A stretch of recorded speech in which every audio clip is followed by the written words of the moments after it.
Bom, prosseguindo então no estudo de Atos, nós lemos o versículo 56, que Estevão, quando concluiu o seu sermão cheio do Espírito Santo, ele disse que viu os céus abertos e o Filho do Homem, no caso Jesus, em pé à mão direita de Deus.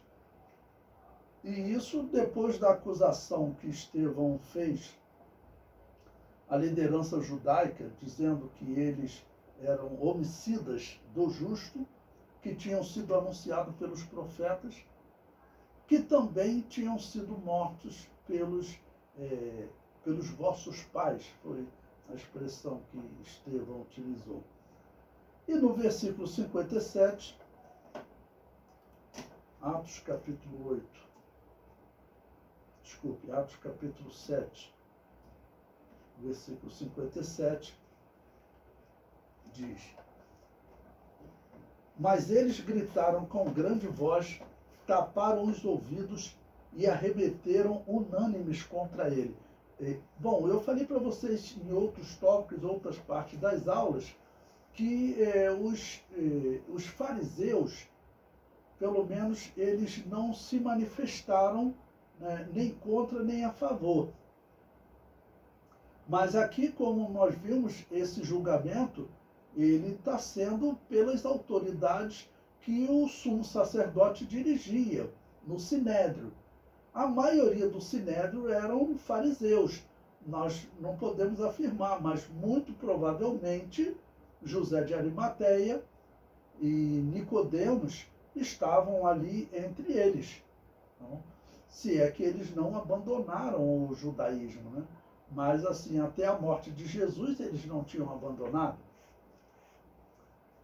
Okay? Então, nós não sabemos em especial se quando esses fariseus estavam lá, mas muito provavelmente os fariseus estavam, porque o Sinédrio, eles eram maioria no Sinédrio. O versículo 58, e expulsando da cidade, o apedrejavam, e as testemunhas depuseram as suas vestes aos pés de um jovem chamado Saulo. Bom, aqui eu tenho que fazer um comentário com vocês. Eu tenho falado que até esse ponto da história, nós não temos assim um tempo, uma cronologia, como normalmente a Bíblia apresenta, né? Desde o livro de Gênesis, viveu Adão 130 anos e gerou 7, ou seja, vai sempre apresentando uma cronologia de tempo. Okay?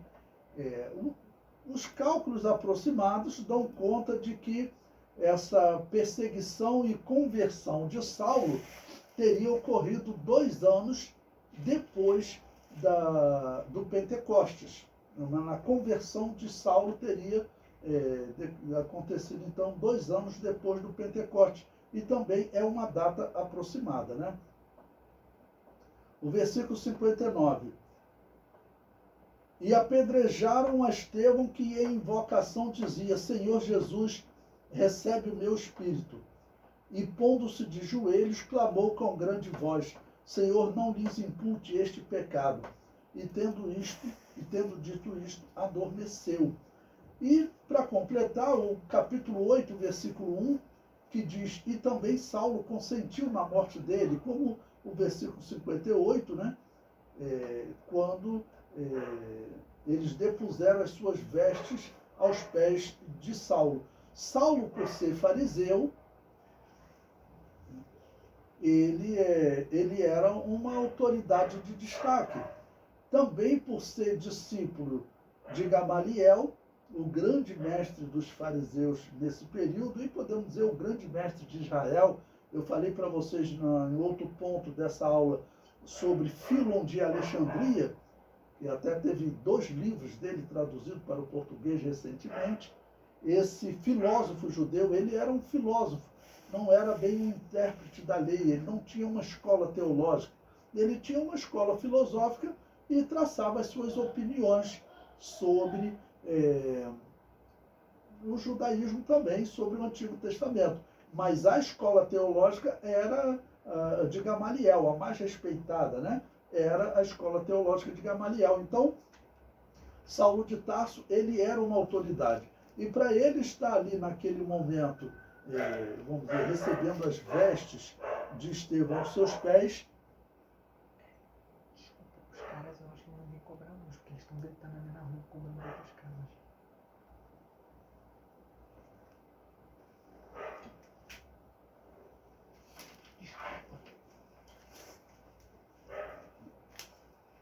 Desculpa. Desculpa, irmão.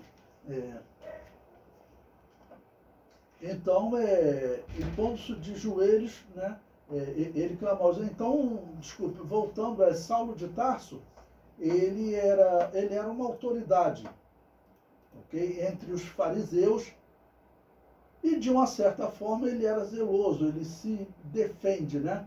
Para os fariseus e para os israelitas em geral, principalmente aqueles que não participaram de toda aquela mentira, eliminar o cristianismo era uma forma de manter a doutrina judaica pura, porque eles estavam entendendo que o cristianismo era uma corrupção da profecia.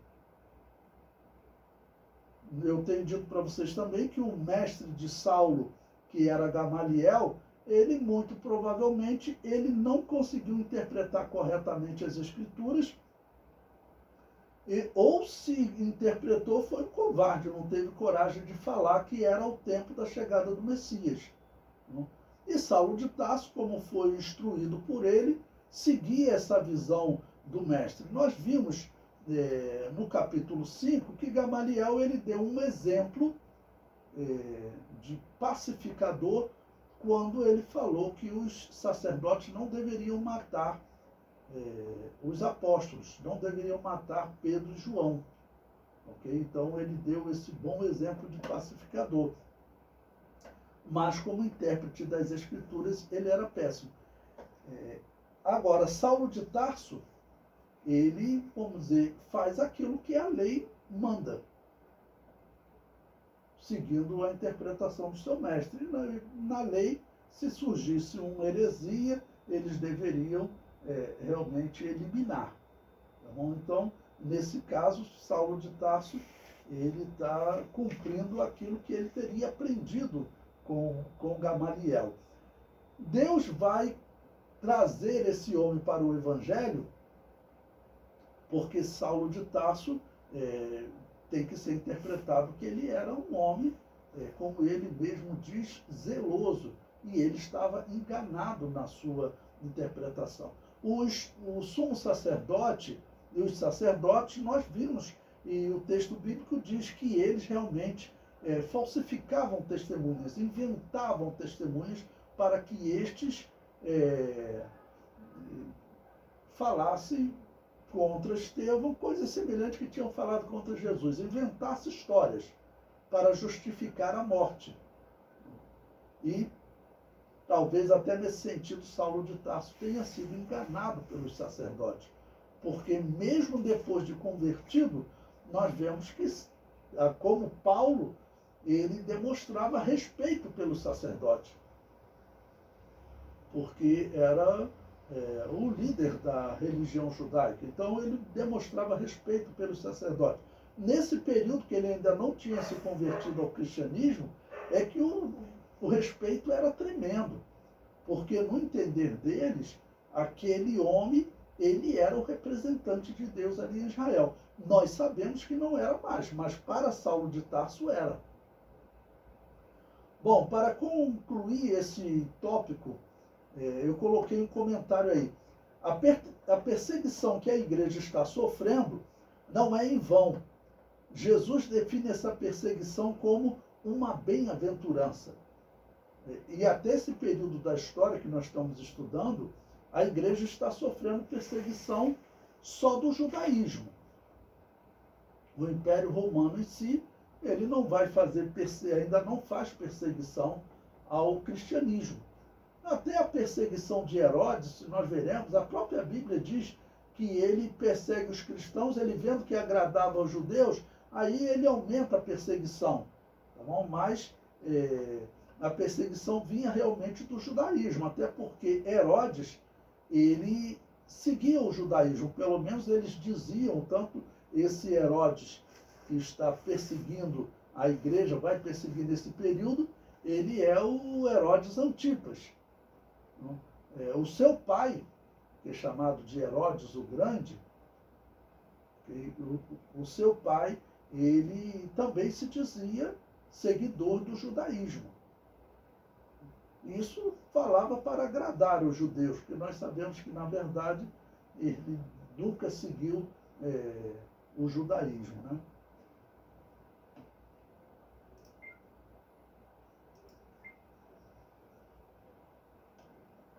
O item 2 do material didático, na página 44, a igreja na Judéia e em Samaria.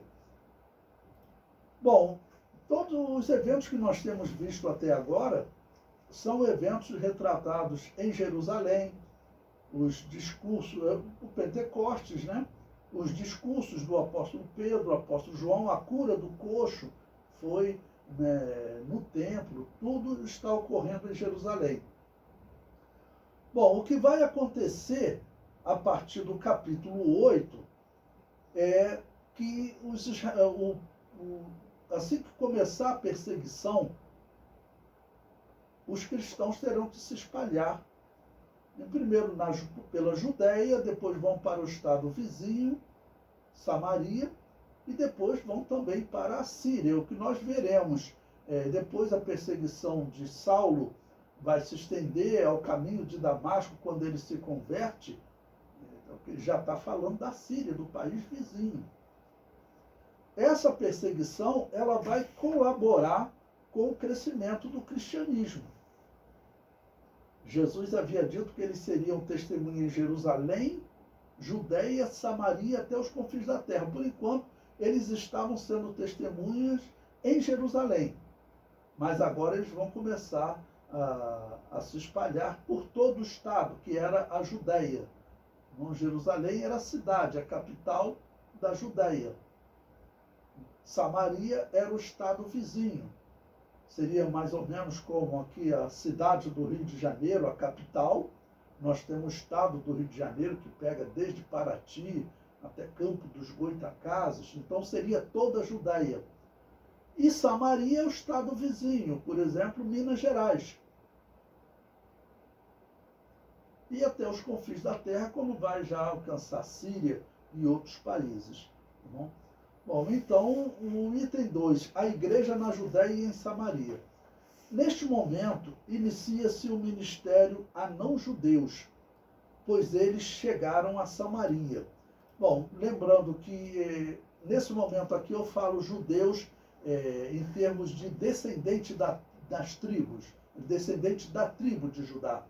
É importante separar isso porque eu falei Herodes, os Herodes diziam serem seguidores do judaísmo. Então o judaísmo passou a ser a religião pregada por Israel, começou a ser chamado de judaísmo. Não só fazendo referência à tribo de Judá, mas a todos os seguidores daquela fé foi chamado de judaísmo. Então, nesse sentido, também muitos eram chamados de judeus. Mas falando aqui agora de pátria, porque tinha a Judéia, que era formada principalmente de judeus e de benjamitas, da tribo de Benjamim.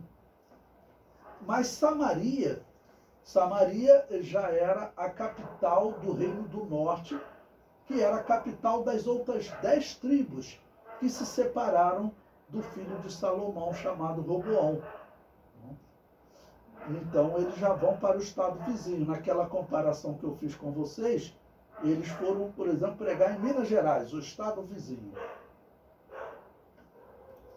Jesus havia dado ordem para que eles começassem por Jerusalém, ficar em Jerusalém, né, até que do alto seja revestido de poder. Mas alcançassem Judéia, Samaria e até os confins da terra. A igreja não estava cumprindo isso e Deus permitiu a perseguição. E assim veja o que vai acontecer. Está aí no texto do livro, esses 4 primeiros versículos, eu coloquei para nós lermos. Vai começar uma perseguição feroz. Essa perseguição é ilegal. Os israelitas, eles não tinham autorização para fazer essa perseguição e prisão. Então, eles vão matar realmente de maneira ilegal. A morte de Estevão, além de ser um erro religioso, tá bom? Era também um erro contra a lei, porque eles não tinham autorização para matar nos dias do Novo Testamento. Eles mesmos disseram isso para Pilatos, quando estava julgando Jesus. Bom, então Atos capítulo 8, versículo 1, nós lemos a parte A do versículo que diz: e também Saulo consentiu com a morte dele, né? E a partir da parte B diz: e fez-se naquele dia uma grande perseguição contra a igreja que estava em Jerusalém. E todos foram dispersos pelas terras da Judéia e de Samaria, exceto os apóstolos. Aqui uma questão interessante, irmãos. Não há explicação para o fato do texto dizer que os apóstolos não foram perseguidos. O mais provável é que matar os apóstolos ficava muito evidente para o povo a atitude, né, que aqueles sacerdotes estavam tendo. Agora, matar anônimos, Estevão, vamos considerar, ele era um anônimo nesse sentido, não era tão conhecido quanto os apóstolos. Os apóstolos estavam fazendo sinais, como eu disse para vocês, entre 1 e 2 anos havia se passado do Pentecostes. Então, os apóstolos estavam fazendo muitos sinais, eram muito conhecidos, então teria sido a razão para eles não perseguirem os apóstolos. Mas os cristãos anônimos, que não eram conhecidos, seriam mortos à revelia, né, e sepultados à revelia também. Tá bom? O versículo 2 diz: e uns varões piedosos foram enterrar Estevão, e fizeram sobre ele grande pranto. E Saulo assolava a igreja, entrando pelas casas e arrastando homens e mulheres, os encerrava na prisão. Mas os que andavam dispersos iam por toda parte anunciando a palavra. Então, era uma perseguição ilegal, né? Ilegal diante de Deus e diante da lei que eles se submetiam, que era a lei dos romanos, né? E violenta, violentíssima, porque estava arrastando homens e mulheres.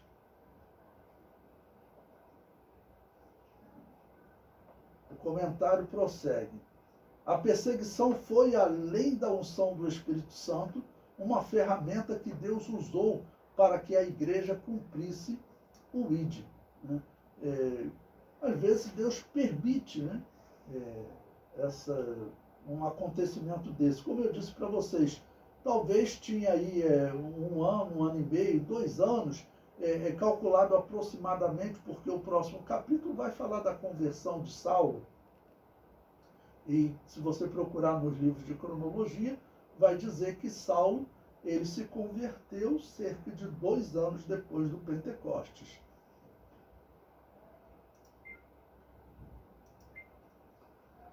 Bom, agora o item 2.1 do material didático, vamos falar do ministério de Filipe, ainda na página 44. Bom, morreu um diácono, nós vimos a separação dos diáconos, morreu o diácono Estevão. O diácono Estevão foi, então, o primeiro mártir da história. Jesus ficou de pé para recebê-lo, né? Agora, outro diácono vai se destacar, um diácono que depois, pela descrição, vai se tornar um evangelista, vai se tornar ministro do evangelho, né, que é Filipe. Vamos continuar a leitura, então, em Atos, capítulo 8, do versículo 5 até o versículo 40. E descendo Filipe à cidade de Samaria, lhes pregava a Cristo, ou seja, eles estão sendo dispersos. Foram para diversas cidades, diversos lugares, E Samaria seria um local mais seguro. Fora de Jerusalém já estava mais seguro, né?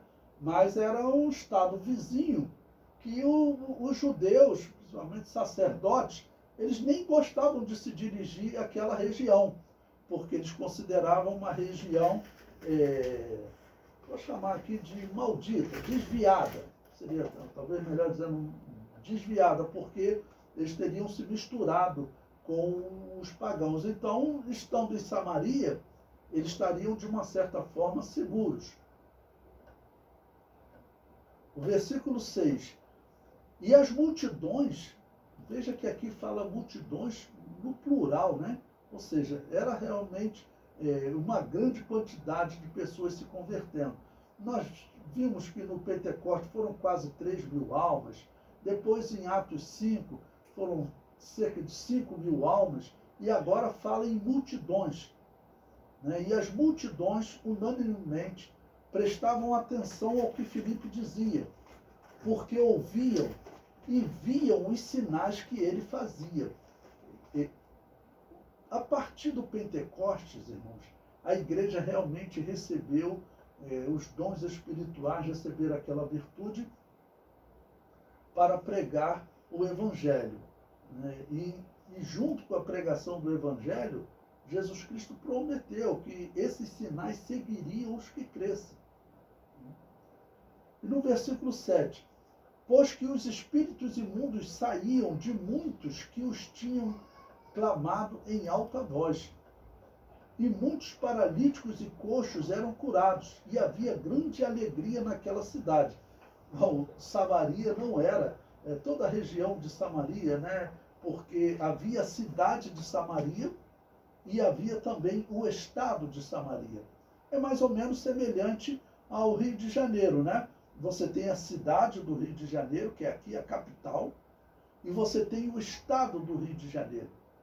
Então, Samaria tinha a cidade e tinha também a região. Ela fica ao norte da Judéia, se você olhar em um mapa de Canaã, ela fica ao norte da Judéia, e era uma região bem grande. Era uma região bem grande, que ia do Rio Jordão até o Mar Mediterrâneo. Aquela era uma região desprezada. Nós conhecemos a história da mulher samaritana. O texto bíblico diz claramente que os judeus não se comunicavam com os samaritanos. Apesar da mulher samaritana dizer nosso pai Jacó. Mas havia uma intriga entre eles, e na história também, realmente, a história diz que os samaritanos, em muitos momentos, ficaram em oposição aos judeus. Na invasão do imperador grego Alexandre Magno, os samaritanos ficaram contra os judeus. Até falaram para Alexandre, olha, dizem que nós somos parentes deles, mas isso não é verdade, não. Então, realmente, tinha uma rivalidade entre eles. Né? E muitos paralíticos e coxos eram curados, e havia grande alegria naquela cidade. Bom, não tem como a Bíblia contar a história de todos, né? Mas haviam se passado aí, como ocorreu no início do ministério de Jesus, da mulher samaritana. Então eu vou considerar que teriam passado de 3 a 4 anos que Jesus esteve lá pregando na história da mulher samaritana. E teriam se passado aí 2 a 3 anos que Jesus passou por Samaria, já próximo da sua morte, e ele foi expulso daquela região pelos samaritanos. Então nós não sabemos como o evangelho se desenvolveu, se a fé daquela mulher samaritana continuou se desenvolvendo, quantos haviam lá que criam em Jesus, mas diante dessas maravilhas, com certeza, a fé cresceu ainda mais. O comentário do nosso livro, vamos ler o comentário do nosso livro, ele diz o seguinte: Filipe vai cumprir a terceira parte do ide de Jesus, Samaria, que era Jerusalém, Judeia e Samaria, né? Os samaritanos eram israelitas descendentes das 10 tribos do norte, que foram oprimidas pelos assírios. Vocês podem ver essas referências que eu coloquei aí, 2 Reis 17, versículo 3 e também versículo 24 a 31, eles se dividiram nos dias do filho de Salomão, chamado Roboão, e eles acabaram escravizados. Vocês conhecem aquela história que Isaías e o profeta, Isaías e o rei Ezequias oraram e Deus livrou Jerusalém e a Judéia do domínio dos assírios, do exército de Senaqueribe.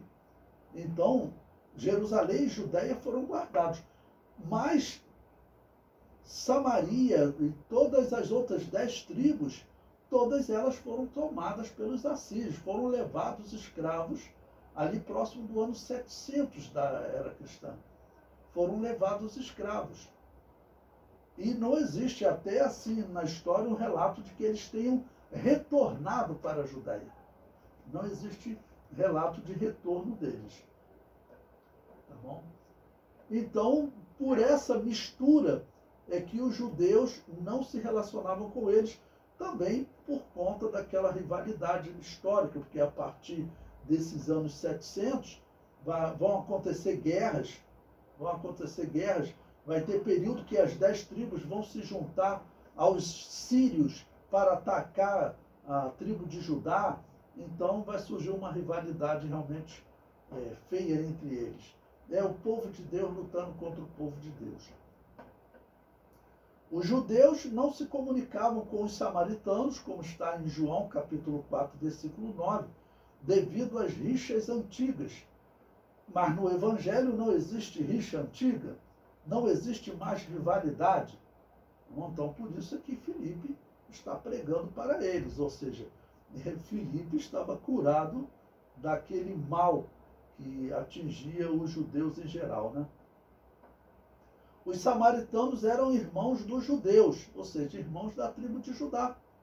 Porque, como eu disse, a Judéia ficou sendo formada pela tribo de Judá e de Benjamim. E as outras 10 tribos formaram o Reino do Norte. Mas eles eram irmãos. Ok? Mas estavam divididos pelas desavenças históricas. Mas Jesus derrubou toda a parede de separação, como está em Efésios 2,14. Porque ele é a nossa paz, o qual de ambos os povos fez um, e derribando a parede de separação que estava no meio. Povos aqui, ambos os povos que o apóstolo Paulo está falando, gentios e israelitas. Ok?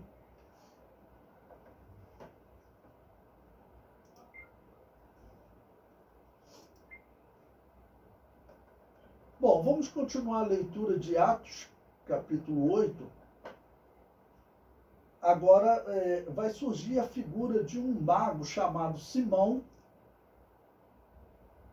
que o historiador católico Eusébio de Cesareia diz que ele era realmente um satanista, é a expressão utilizada, né? Que teria se convertido, mas infelizmente vai se desviar de novo. Bom, Atos capítulo 8, versículo 9. E estava ali um certo homem chamado Simão, que anteriormente exercera naquela cidade a arte mágica, e tinha iludido a gente de Samaria, dizendo que era uma grande personagem. Bom, então esse Simão usava a arte mágica e certamente usava aí aquela magia pagã. Na região de Samaria tinha pessoas que poderiam seguir? Sim, toda a terra, tanto da Judéia quanto de Samaria, ela tinha gentios vivendo, né, naquela região, gregos, romanos, povos vizinhos ali de Israel, que normalmente odiavam os israelitas, e certamente essas pessoas eram atraídas. E também não é impossível que israelitas estivessem sendo enganados, né? Esse Simão, segundo a história, ele foi que gerou um movimento chamado gnosticismo, que também gerou dentro do judaísmo um movimento chamado Cabala.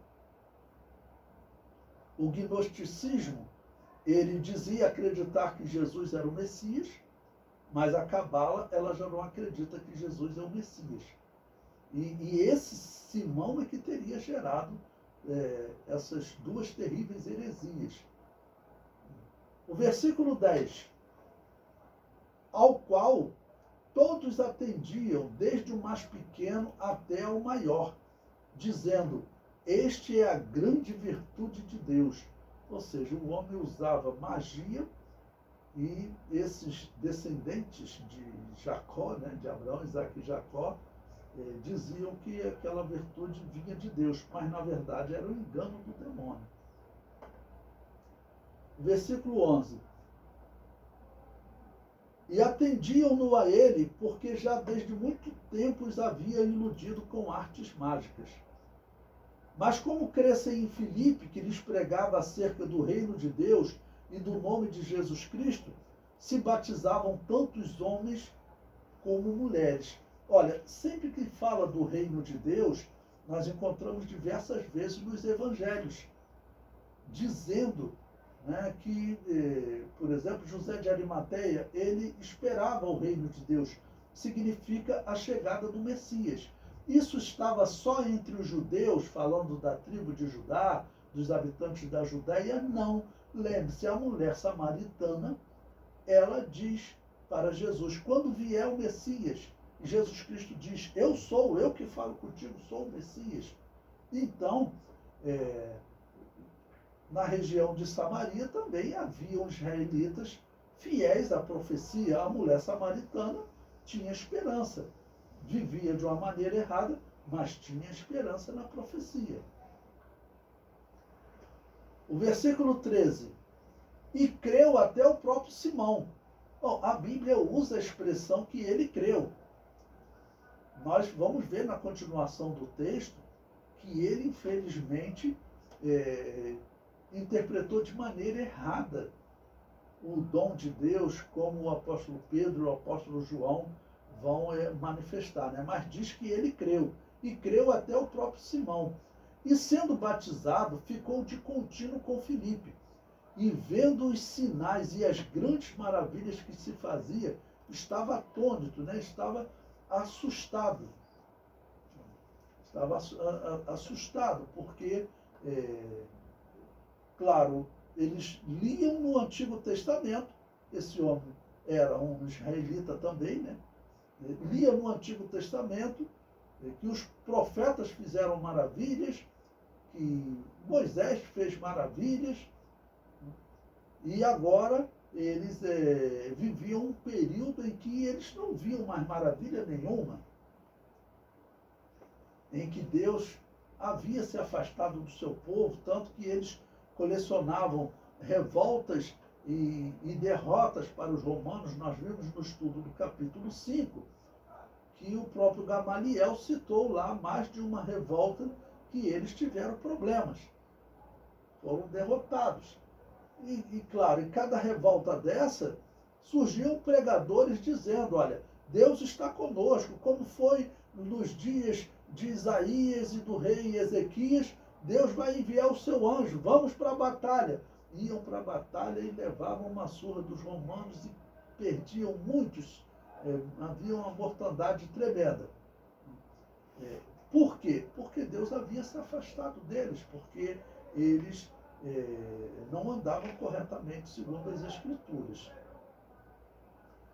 Bom, Pedro e João, então, eles vão para essa região da Samaria. Nós vimos que eles não foram perseguidos, eles estavam em Jerusalém, e certamente pela fama, por serem muito conhecidos, eles não foram perseguidos. Então veja o versículo 14. Pedro e João são enviados a Samaria. Os apóstolos, pois, que estavam em Jerusalém, ouvindo que Samaria recebera a palavra de Deus, enviaram para lá Pedro e João, os quais, tendo descido, oraram por eles para que recebessem o Espírito Santo, porque sobre nenhum deles tinha ainda descido, mas somente eram batizados em nome do Senhor Jesus. Bom, O versículo anterior que nós lemos, o versículo 13, diz que o diácono Filipe fazia sinais e maravilhas. Então, porém, a transmissão do Espírito Santo, pelo que nós vemos nesse momento, ela estava reservada aos apóstolos. Ele fez sinais e maravilhas, né? Fez curas, mas o descer do Espírito Santo estava reservado aos apóstolos, apesar dos sinais e grandes maravilhas que ele tinha feito. Bom, o versículo 16 também, ele diz aqui que eles eram batizados em nome de Jesus. Isso tem confundido alguns na história, são chamados unicistas, né? Nós temos aqui no Brasil a igreja Voz da Verdade, que é uma igreja unicista. Temos também os hereges do Tabernáculo da Fé. Eles não batizam em nome do Pai, do Filho e do Espírito Santo. Eles dizem que tem que ser em nome de Jesus, porque em Atos dos Apóstolos eles batizaram em nome de Jesus. Mas aqui explicar uma questão importante para vocês, não é verdade que eles batizavam em nome de Jesus. O texto não está dizendo, por exemplo, que Filipe, quando ia mergulhá-los na água, dizia, eu te batizo em nome de Jesus. Não. Está dizendo que todos foram batizados em nome de Jesus. O que significa isso? Tudo que eles faziam em nome de Jesus. Nós estamos aqui estudando a palavra de Deus em nome de Jesus. Vocês agora, Pedro e João, vão descer lá para Samaria e vão fazer isso em nome de Jesus, porque tudo nós fazemos em nome de Jesus. Tá bom?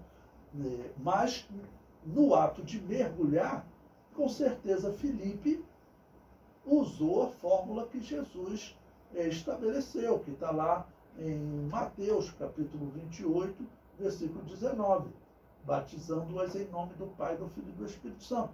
Não tem porquê os apóstolos estarem fazendo algo diferente do que Jesus falou.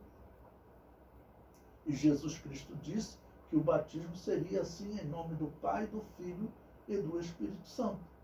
Então vocês vão encontrar, isso é importante, porque aqui em Todos os Santos, certa vez uma aluna me falou que numa congregação, um pastor estava lá no poço batismal e ele pegou a Bíblia e disse que ia batizar em nome de Jesus, porque no livro de Atos sempre diz que eles foram batizados em nome de Jesus. Isso está errado. Depois ele foi repreendido, esse pastor. Isso aconteceu na congregação de Realengo, onde tinha lá um poço batismal. Ok? Não é correto batizar só em nome de Jesus. Porque senão o livro de Atos estava em conflito com as palavras de Jesus. Então a explicação que nós damos olha, se foi batizado em nome de Jesus, não é o batismo que Jesus falou. Jesus falou para fazer em nome do Pai, do Filho e do Espírito Santo. Então por que aqui em Atos diz que foram batizados em nome de Jesus? No dia de Pentecostes também foram batizados em nome de Jesus. Porque tudo que nós fazemos, nós dizemos que fazemos em nome de Jesus. Vamos iniciar um trabalho novo, uma congregação nova no bairro tal. Vamos iniciar esse trabalho em nome de Jesus. É nesse sentido que eles estão usando o nome de Jesus.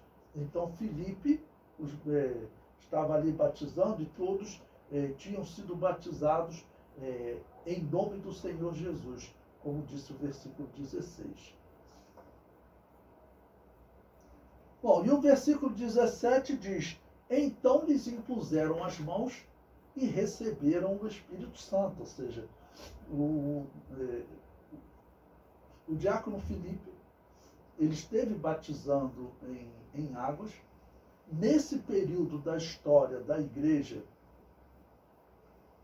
toda pessoa que recebia o batismo, ele era autorizado a reproduzir esse batismo. Chegou, pregou para alguém, ele creu, ele podia batizar. ok? E Filipe, mesmo sendo diácono, ele batizava. Hoje não se usa mais fazer isso. Normalmente quem batiza são os pastores ou evangelistas, ou presbíteros. Mas no começo, na igreja primitiva, e eu digo mais, por exemplo, daqui a pouco nós vamos estudar a história do eunuco, que Filipe ganhou para Jesus e batizou ele imediatamente. Foi outra exceção.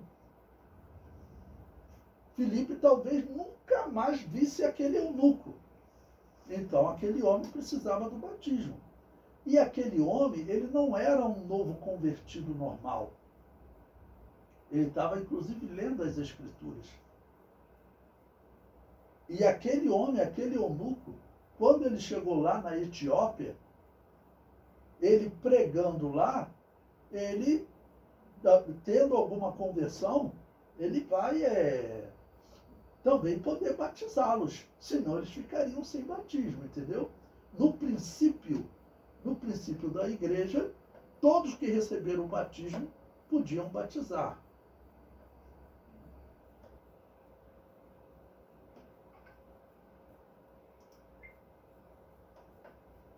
Bom, agora vamos também explicar o porquê do texto dizer que Pedro e João foram enviados.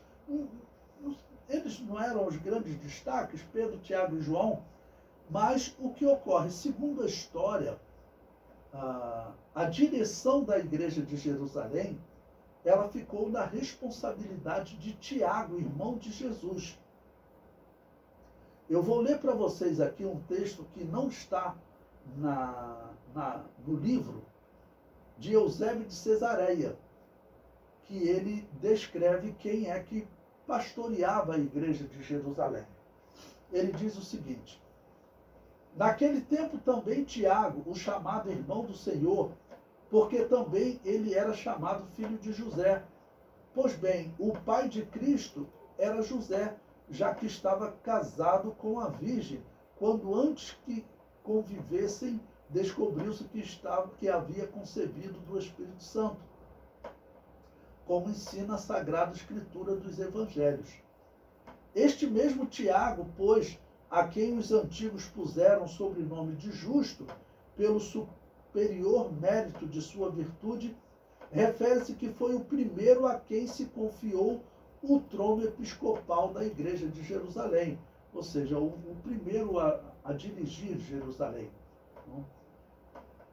E o próprio Eusébio de Cesareia também cita um livro de Clemente, que ele diz, Clemente de Alexandria, que ele diz: por que dizem depois da ascensão do Salvador, Pedro, Tiago e João, mesmo tendo sido os preferidos do Salvador, não tomaram para si esta honra, mas elegeram como bispo de Jerusalém Tiago o Justo.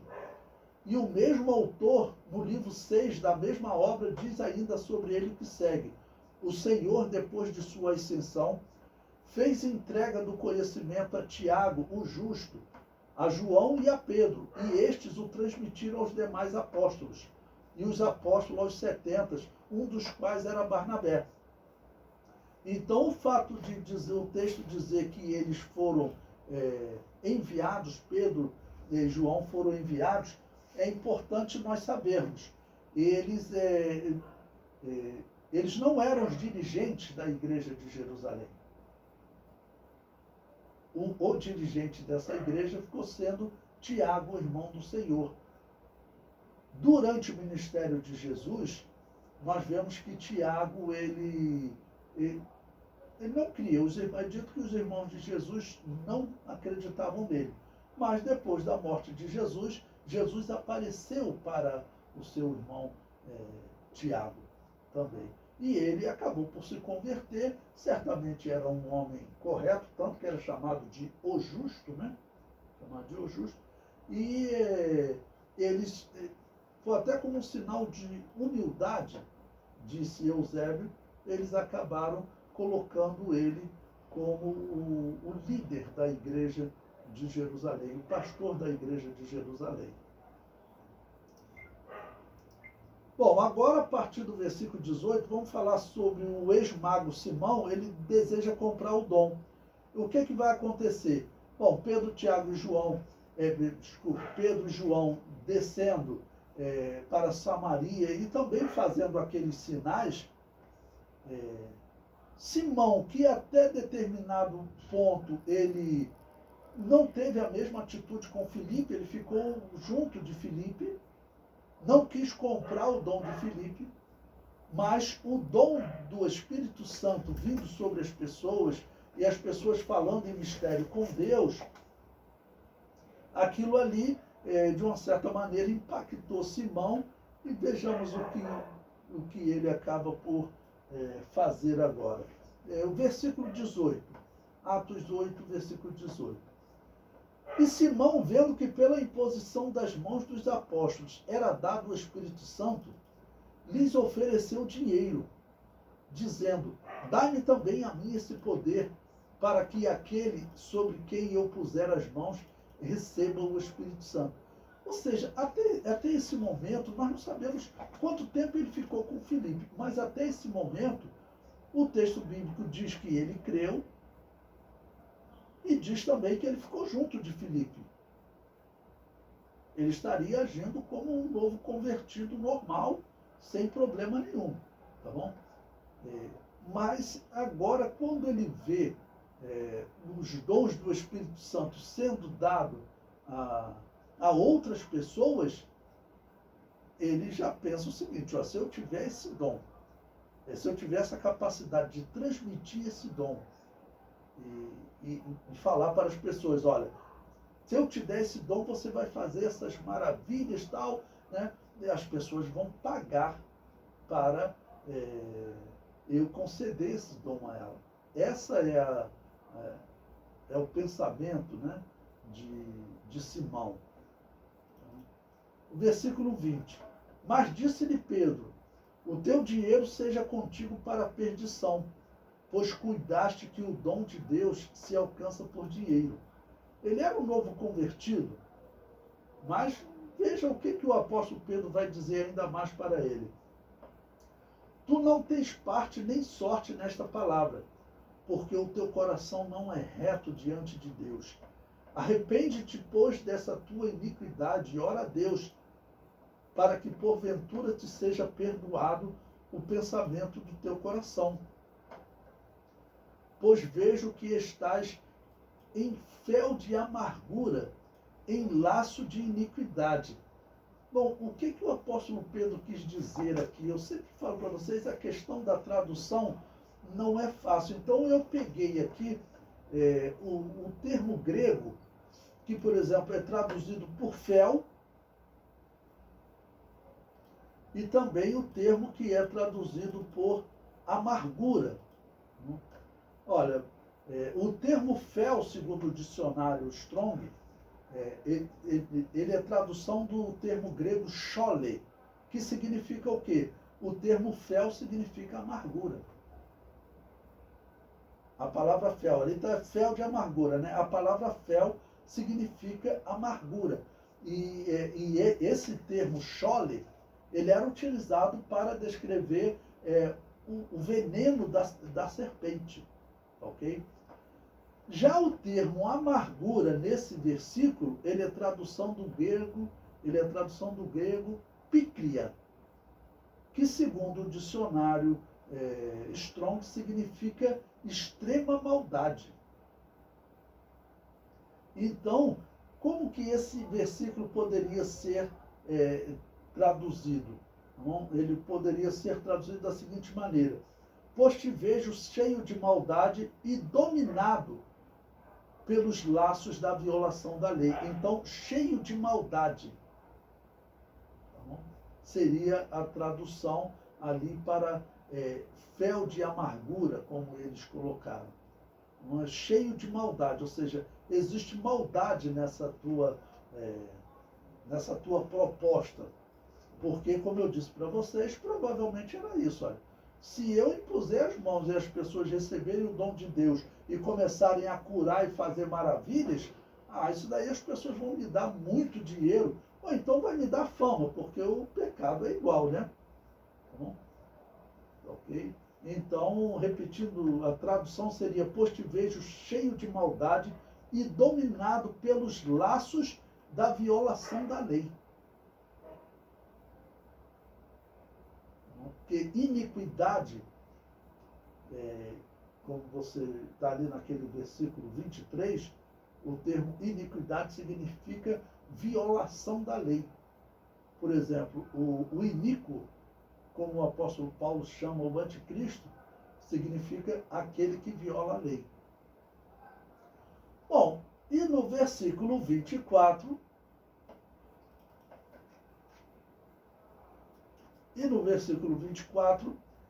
ele fala, respondendo, porém, Simão disse: orai vós por mim ao Senhor, para que nada do que dissestes venha sobre mim.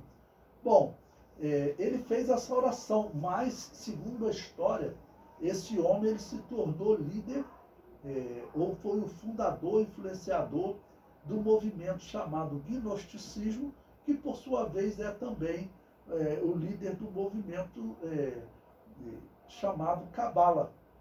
O gnosticismo ficou se dizendo cristão, e a Cabala é um grupo de judeus que se diz, vamos dizer, seguidor do judaísmo, mas também acreditava que os espíritos de profetas do passado apareciam para ensinar a interpretar as escrituras. Então você veja que o homem ele vai desenvolver heresias terríveis, né? Eu vou ler um texto aqui que eu extraí do livro de Eusébio de Cesareia, não está no nosso livro, né? Por questão de espaço não dá para colocar tudo, mas veja o que Eusébio de Cesareia fala sobre Simão. Em seguida, o mencionado impostor, Simão, como ferido nos olhos da mente por um ofuscamento divino extraordinário, quando anteriormente o apóstolo Pedro pôs a descoberto suas malvadas intenções na Judéia, empreendeu uma longa viagem para além do mar e foi-se fugindo de Oriente a Ocidente, convencido de que somente ali seria possível viver segundo suas ideias. O que ele vai fazer? Ele vai misturar a magia antiga dele com o cristianismo. O gnosticismo é isso. Quando você vai estudar sobre o gnosticismo, você estuda que o gnosticismo, ele, por exemplo, dizia que acreditava em Jesus. Só que misturava com o paganismo. O Deus do Antigo Testamento, para os gnósticos, era um Deus mau, e que Jesus veio desfazer as obras daquele Deus mau. É uma coisa absurda. Mas o gnosticismo está aí no mundo até hoje, né? Bom, Eusébio de Cesareia ainda continua falando sobre Simão. Chegou à cidade de Roma e com a grande ajuda do poder que nela se assenta, em pouco tempo alcançou tamanho êxito em seu empreendimento que os habitantes do lugar chegaram a honrá-lo como a um deus, dedicando-lhe uma estátua. E João, na sua epístola, vai falar do gnosticismo, descrevendo que o gnosticismo ele é o anticristo, ou ele prepara o caminho do anticristo. Prepara o caminho do anticristo. Então, veja como uma heresia nasce, né? Talvez essa aqui seja a pior das heresias de todos os tempos. Porque ele, nessa feitiçaria, e misturando elementos do cristianismo com o paganismo, o gnosticismo, nós sabemos, ele vai defender a crença no purgatório e na invocação ao mundo dos mortos, o que claramente era pagão. Isso era paganismo. O gnosticismo, quando ocorria uma perseguição, eles se diziam cristãos. Aí o Império Romano vinha perseguir os cristãos, dizendo: você tem que adorar os deuses romanos. Os gnósticos, diz a história que eles falavam sem problema nenhum. Eles iam para os templos pagãos, sacrificavam a Júpiter, comiam das coisas sacrificadas a Júpiter, e diz que eles se juntavam lá com os sacerdotes pagãos e era uma mistura então, de cristianismo com paganismo. E esse gnosticismo, ele também vai ser inserido na Igreja Católica. Quando a Igreja Católica adota o purgatório e a invocação ao mundo dos mortos, de onde que eles tiraram essa doutrina? Do gnosticismo. Nós sabemos de padres católicos que estavam junto de Constantino, que eles eram assumidamente gnósticos. E, além disso, outra doutrina gnóstica, essa doutrina da predestinação, ela também foi inserida no catolicismo através de Agostinho de Hipona. E para vocês verem como o gnosticismo está espalhado na Igreja Católica, vocês já ouviram falar na Capela Sistina, pintada lá em Roma? Se você procurar lá na Capela Sistina o quadro que fala a criação de Adão, você pode olhar para a mão direita de Deus que está tocando em Adão, aparece como uma mão normal. Agora olha para a mão esquerda de Deus, você vai ver que parece a mão de um bruxo. Porque os gnósticos diziam que Adão foi criado por um Deus mau. Yahvé, o Deus do Antigo Testamento que criou Adão, que criou todo esse mundo físico, era um Deus mau. E que Jesus veio para desfazer as obras desse Deus mau. Olha que absurdo. Outra doutrina gnóstica que está na Igreja Católica, também lá em Roma tem uma peça feita por Michelangelo chamada Pietà. Se você olhar nessa peça, é uma peça bem grande, né, em tamanho real, Jesus morto no colo de Maria. Aí quando você ouve assim, você pensa que é Maria, mãe de Jesus, né? Só que Jesus estava morto ali com 33 anos. Maria deveria ter então uns 53 anos. Mas olha para o rosto daquela Maria sobre a qual Jesus está caído ali morto. Parece uma mulher de 20, no máximo 25 anos. Por quê? Porque os gnósticos diziam que Jesus tinha uma esposa, que era Maria Madalena. Então, esse gnosticismo fundado por esse homem aqui, ele vai dominar a história. Ele vai dominar a história, e vai dominar o catolicismo, e até hoje, além do catolicismo, o luteranismo, igreja anglicana, calvinismo, metodismo, todos eles são dominados pelo gnosticismo. A doutrina de Calvino, ela é uma doutrina gnóstica. Essa doutrina da predestinação é uma doutrina gnóstica. Então, para vocês verem o problema. E quando que nasceu tudo isso? Segundo a história, nasceu aqui cerca de 2 anos, 1 a 2 anos depois do Pentecostes. Ou seja, nasceu no começo do cristianismo. Nasceu no começo do cristianismo.